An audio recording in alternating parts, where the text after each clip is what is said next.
can shake a stick at. Bruce just joins me in the studio, and Richard Alston, former Liberal Cabinet Minister, joins me from Melbourne. Is it? Yes, it is Melbourne. Indeed. Bruce, Indeed. Bruce, as he's always in Melbourne. Bruce and Richard, great to have you with us. Good morning to you both. We are poll-tastic this morning, and of course the big poll, the one that I suppose mattered for people in the ACT, was the actual election. Bruce, I would have thought that both the Liberals and Labor could take something of a victory out of those results. Indeed, there was a significant swing to the Liberal Party, but Labor held its own in difficult times for the Labor Party generally, and the Greens were the losers.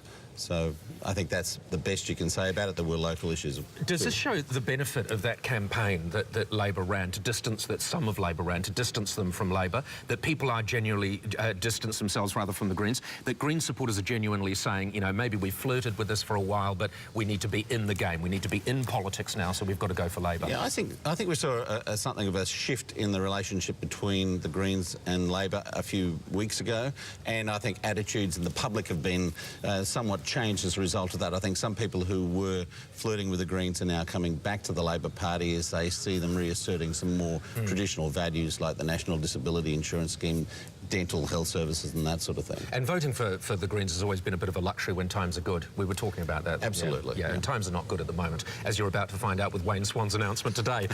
Richard, a 6.4% swing to the Liberals in the ACT, which is the most socialist of all the states. Would you be happy with that? Yes, look, I think it's basically irrelevant, but as Bruce says, it does show the Greens are on the nose, and it just makes you wonder why on earth Julia Gillard's still in a formal coalition with them. And I don't think you can really extrapolate from that result other than to say that they've probably got a bit sick of the general Labor ethos. Yeah. Well, Richard, there were some commentators suggesting that maybe the Liberals there could have a look at doing a deal with the Greens and the ACT and take power. I mean, that would be a death knell, wouldn't it? Well, I think they know that, and they've said so. Absolutely, you wouldn't want to go near them. No.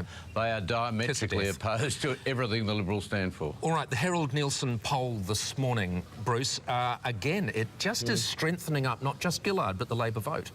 Labor vote has improved, although the primary vote is still very poor at 34%. Two-party preferred, though, were within 4 points of the opposition. So that's good news for Labor. More importantly, though, I think it shows that Tony Abbott is in a fair bit of trouble with the electorate. Actually, it does, and you've got to start saying, Richard, Abbott should not be, his disapproval rating should not be that high this close to the next election. I mean, are the Liberals seeing that they may have real leadership problems? No, I recall that just before Helen Clark became Prime Minister, she had an approval rating in single figures. I mean, the figure to focus on here is the two-party preferred, and it always narrows as you get closer to an election. It's quite unreal to be 10 or 12 points in front. You never get that sort of result. So it's going to get tough, but I think it's very bad news for Rudd. It's good news for Gillard, but at the end of the day, it's the two-party preferred that counts. All right, there's a little bit of good news for Rudd there, and that is this separate poll that's been conducted by some union or another, which is... or another. Did you have anything to do with this, Bruce? None whatsoever, Your Honour. It indicates that if Kevin Rudd took over the leadership, basically Labor is home and hosed. Yeah, and I think that's been pretty clear to a lot of people for some time that Kevin Rudd's very popular out in the electorate. It's just a question now of whether the people in the Labor Party think that they have to make a move or not. All right, I say again, did you have anything to do with this? No. All right. Wayne Swan today, Richard, is making the budget announcement, $20 billion in savings. This is real panic stuff in effort to try and show some kind of black ink on the final report card.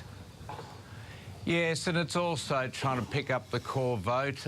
Essentially, what Swan is doing is underlining the fact that this is a very big tax and spend government. It doesn't believe in fiscal discipline. It believes in taking people's money and throwing it around and hoping it can pick up some votes. And Rudd actually started this sort of process with his mining tax. He thought it was very clever to give it all back in super and cash handouts. So they've now established themselves a very left-wing government that thinks it can just take as much money as it can from almost anything that moves these days. Isn't this a lose-lose, though, Bruce? I mean, if he can find $20 billion worth of savings now, why didn't he find them 3 years ago? Well, part of this is because the revenues have been dropping significantly And in that he recent needs months. to. But And he wouldn't has it to have been find the great money. if he could have found these a few years ago? Yeah, well, with retrospect perhaps, but, you know, we had a few years ago a major financial crisis we were dealing with as well, Yeah. and they had to stimulate the economy. So, you know, you can look at these things with the benefit of hindsight, but I think overall there's a general perception that the government's pretty good when it comes to the economic management, particularly Really? Do you think compared, that? well, particularly compared to what's happening in the Northern Hemisphere. Well, yes. yeah, but you can't. It's apples and oranges, isn't it? You can't compare with the Northern Hemisphere. They're a crazy court case they haven't been mining like we have. Just very quickly, did Kevin Rudd write Maxine McHugh's book?